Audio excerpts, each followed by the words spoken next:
সেই মেসেজগুলি যখন আমরা পেলাম, আমার তখনই সন্দেহ হচ্ছিল অপরাধীরা অপরাধ করে ডিভাইসের মাধ্যমে তারা অপরাধ তদন্তকারী সংস্থাগুলিকে ভিন্ন খাতে নিয়ে যাওয়া দীর্ঘদিনের একটা পরিকল্পিত প্ল্যানের একটা অংশ। দীর্ঘদিন যাবতেই তারা একটা সুযোগ খুঁজছিল। এই হত্যাকাণ্ডটা আসলে তাদের দীর্ঘদিনের একটা পরিকল্পিত প্ল্যানের একটা অংশ, এবং তারা দীর্ঘদিন যাবতেই তারা একটা সুযোগ খুঁজছিল ভিকটিম প্রথম সময় ওই দেশে যাবে। এবং আমরা শুধু তা না, এই যে পরিকল্পিত যে হত্যাকাণ্ডটা করার পরে আমরা যারা তদন্তকারী কর্মকর্তা, মানে 18 তারিখ তো একটা জিডি হয়েছে, গোপাল বিশ্বাস তার কলকাতা পুলিশের কাছে জিডি করেছে, এবং আপনারা দেখবেন সেইগুলিতে তারা তাদের মোবাইলগুলিতে বিভিন্ন ধরনের মেসেজ দিয়েছে। অর্থাৎ ভিকটিমের মোবাইল থেকেই কোনো সময় দেখা গেছে গোপাল বিশ্বাসের কাছে একটা রিং দিয়েছে, কোনো সময় বাংলাদেশের একজনের কাছে রিং দিয়েছে,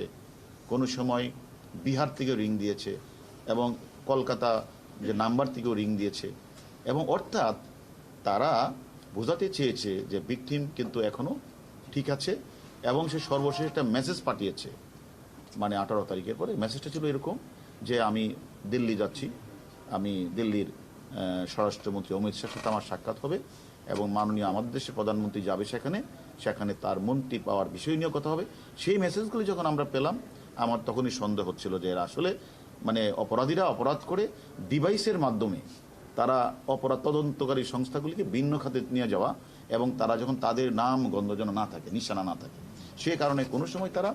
এই মোবাইলটাকে তারা পাঠিয়ে দিয়েছে বেনাপুলের দিকে, কোনো সময় তারা মোবাইলটাকে পাঠিয়ে দিয়েছে মুজাফফরাবাদ, কোনো সময় তারা আবার মেসেজ দিয়েছে, আবার কোনো সময় ইয়ে থেকে ওই মানে পশ্চিমবঙ্গের মানে লাস্ট বর্ডার যেখানে আমাদের মানে বেনাপুলের কাছে তারা সেখানে যে মেসেজটা দিয়েছে আমাদের বাংলাদেশে তার যে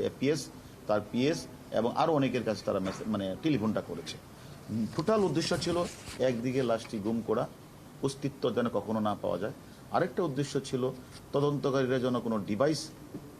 খুঁজে না পায়, ডিভাইসটা এমনভাবে করবে যেন তাকে অপরাধী ধরতে না পারে। আর অন্যদিকে আমাদের দেশের যে সকল অপরাধীরা বিদেশের মাটিকে অপরাধ আশ্রয়স্থল হিসেবে ব্যবহার করেছে, তারাও যেন ইন্ডিয়ান পুলিশের জন্য তাদের নজর যেন বাংলাদেশে না আসে। সব কিছু মিলিয়ে তারা এই কাজটা করেছে, এবং আমি মনে করি আমরা মানে তারা যতদিন করেছে আমরা আমাদের যে সকল আসামিরা আমাদের কাছে আসে তাদের কাছে আমরা আদি অন্ত সব জেনেছি, এবং তারা আমাদের কাছে স্বীকার করেছে। আমরা সেই বিষয়গুলি আমরা কলকাতার ইন্টেলিজেন্স ব্রাঞ্চ,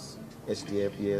এবং কলকাতা পুলিশ সকলের সাথেই আমাদের এখনও প্রতিনিয়ত আমাদের যোগাযোগ হচ্ছে। তারাও আমাদের কাছে বিভিন্ন তথ্য নিচ্ছে, আমরা তাদেরকে বিভিন্ন তথ্য দিচ্ছি, এবং আমার ওই মানে ওরাও অলরেডি গাড়ি এবং কিছু কিছু জিনিস তারা উদ্ধার করেছে। এবং আমি মনে করি আজকে ইন্ডিয়ান পুলিশের একটা টিম আমাদের এখানে আসবে, তারা আমাদের এই যে সকল আসামি তাদের সাথে কথা বলবে, এবং প্রয়োজন বোধে আমাদের ঊর্ধ্বতন কর্তৃপক্ষের সাথে কথা বলে আমরা দরকার হলে ওইখানের ঘটনাস্থল আমরা পরিদর্শনে যাব, আমাদের ঊর্ধ্বতন কর্তৃপক্ষ অনুমতি দিলে।